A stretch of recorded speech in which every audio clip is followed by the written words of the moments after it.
Halo semua, perkenalkan nama saya Nicholas Alberto Bramana. Saya berasal dari kelas 1191.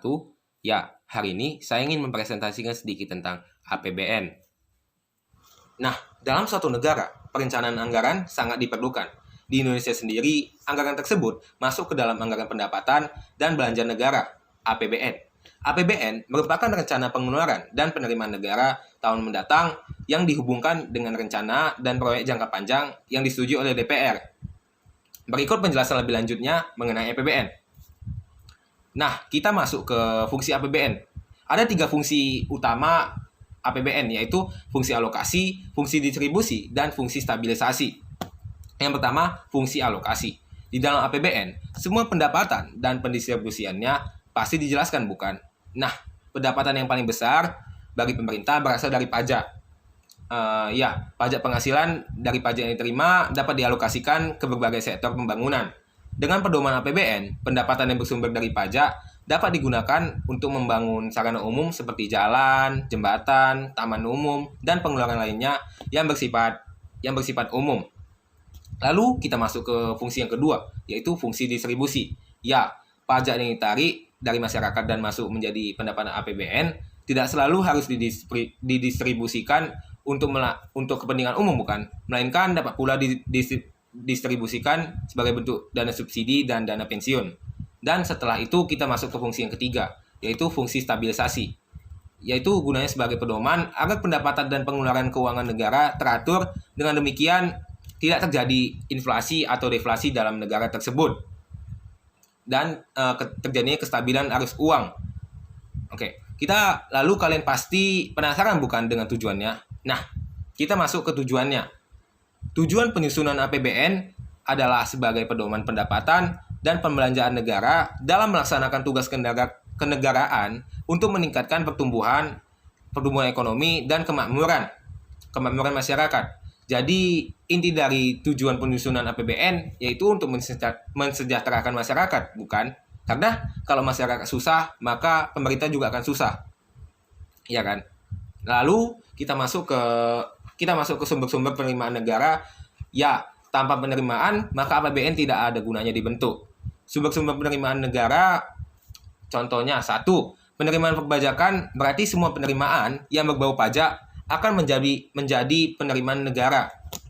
Baik itu pendapatan pajak dalam negeri maupun pendapatan pajak perdagangan internasional. Lalu yang kedua, penerimaan negara bukan pajak. Berarti penerimaan ini yang tidak sama sekali berbau pajak. Ya, mungkin laba suatu badan usaha contohnya. Yang ketiga, penerimaan hibah. Dari namanya aja hibah, berarti hadiah atau pemberian dari orang lain secara sukarela dan tidak dapat ditarik lagi. Nah, dalam pemerintahan, ini seperti devisa surat berharga dan izin sebagainya yang tidak bersifat mengikat, bisa dari dalam negeri maupun luar negeri. Lalu kita masuk ke jenis belanja negara. Nah, jenis-jenis belanja negara dibedakan menjadi 3, yaitu berdasarkan organisasinya, berdasarkan fungsinya, dan berdasarkan jenisnya. Kita masuk ke pertama, berdasarkan organisasinya. Secara garis besar, susunan rincian belanja tersebut dapat dibedakan menjadi yang pertama, lembaga tertinggi atau tinggi negara, MPR, DPR, MA, dan lain-lain. Yang kedua, kementerian, Departemen Dalam Negeri, Keuangan, dan lain-lain. Yang keempat, setingkat kementerian, contohnya Kejaksaan Agung, Panglima, Polri, dan lain-lain. Jadi, semua belanja yang dilakukan badan pemerintahan negara ini masuk ke daftar belanja negara. Kedua, berdasarkan fungsinya dibagi menjadi 10. Yang 1, fungsi pelayanan umum, fungsi pertahanan, fungsi ekonomi, fungsi lingkungan hidup, fungsi kesehatan, fungsi agama, fungsi pendidikan, fungsi perumahan dan fasilitas umum, fungsi ketertiban dan keamanan, dan yang terakhir itu fungsi perlindungan sosial. Selanjutnya kita masuk ke berdasarkan jenisnya. Berdasarkan jenisnya dibagi menjadi beberapa bagian. Pertama, belanja pegawai, belanja barang, belanja modal, pembayaran bunga utang, subsidi, belanja hibah, bantuan sosial, dan belanja lain-lainnya. Ayo, pasti kalian semakin penasaran bukan dengan APBN selanjutnya? Ya, selanjutnya kita masuk ke contoh-contoh dana lainnya. Seperti dana perimbangan, dana bagi hasil atau DBH, dana alokasi umum atau DAU, dana alokasi khusus atau DAK, dana otonomi khusus, dana penyesuaian. Sebenarnya dana bagi hasil, dana alokasi umum, dana alokasi khusus, dana otonomi khusus, dana penyesuaian adalah bagian dari dana perimbangan. Dan semua tujuan dari dana itu untuk diberi ke daerah supaya mendanai kebutuhan daerah itu dalam rangka pelaksanaan desentralisasi. Lalu selanjutnya mekanisme penyusunan APBN dan pengaruhnya terhadap perekonomian. Ya, mekanisme penyusunan APBN terdiri dari 1. Prinsip penyusunan APBN dibagi lagi menjadi 2. Yang pertama berdasarkan pendapatan.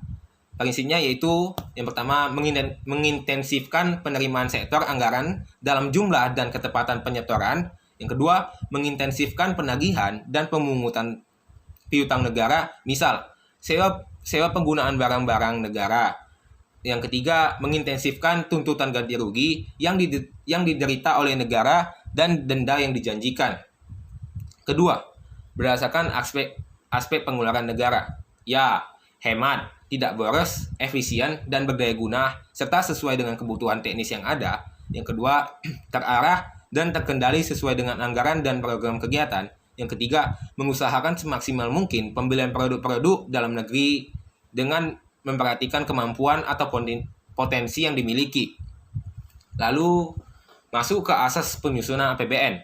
Asas penyusunan APBN yaitu kemandirian, artinya semua pembiayaan itu didasarkan atas kemampuan negara itu sendiri, kayak Indonesia lah. Yang kedua, penghematan atau peningkatan efisiensi produk. Yang ketiga, penajaman proses pembangunan. Artinya APBN harus mengutamakan pada pembiayaan yang lebih bermanfaat. Ya, pastinya yang lebih bermanfaat itu ke pembangunan. Jadi lebih fokus saja ke pembangunan. Lanjut ke landasan hukum APBN. Ya, landasan hukum APBN. Yang pertama, UUD 1945 pasal 23 ayat 1 berbunyi, anggaran pendapatan dan belanja negara ditetapkan setiap tahun, berarti pemerintah harus bisa konsisten terus mengikuti anggaran yang telah ditetapkan per tahunnya. Yang kedua, UU nomor 17 tahun 2003 tentang keuangan negara. Yang ketiga, UU nomor 33 tahun 2004 tentang perimbangan keuangan pemerintahan pusat dan daerah. Dan bagian akhir dari mekanisme penyusunan yaitu cara penyusunan APBN. Pertama-tama, tiap departemen, lembaga, atau badan mengajukan usul atau rencana penerimaan dan pembiayaan kepada Presiden.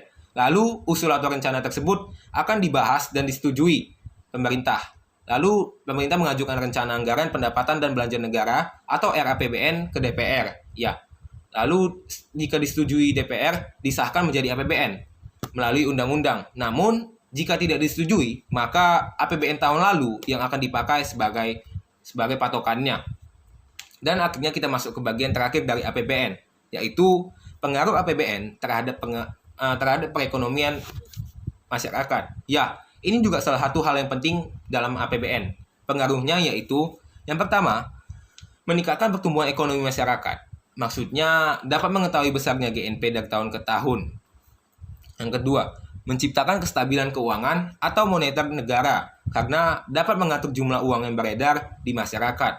Yang ketiga, menimbulkan investasi masyarakat karena dapat mengembangkan industri-industri dalam negeri. Yang keempat, memperlancar distribusi pendapatan, maksudnya dapat mengetahui sumber-sumber penerimaan dan penggunaan untuk belanja pegawai, belanja barang, dan belanja lainnya. Yang kelima, memperluas kesempatan kerja. Ya, karena terdapat pembangunan proyek-proyek negara dan investasi negara, sehingga dapat membuka lapangan kerja yang baru dan dapat meningkatkan kesejahteraan masyarakat. Sekian dari presentasi saya. Jika ada salah kata, saya mohon maaf. Dan saya harap video presentasi saya ini dapat berguna bagi Anda sekalian. Sekian, terima kasih.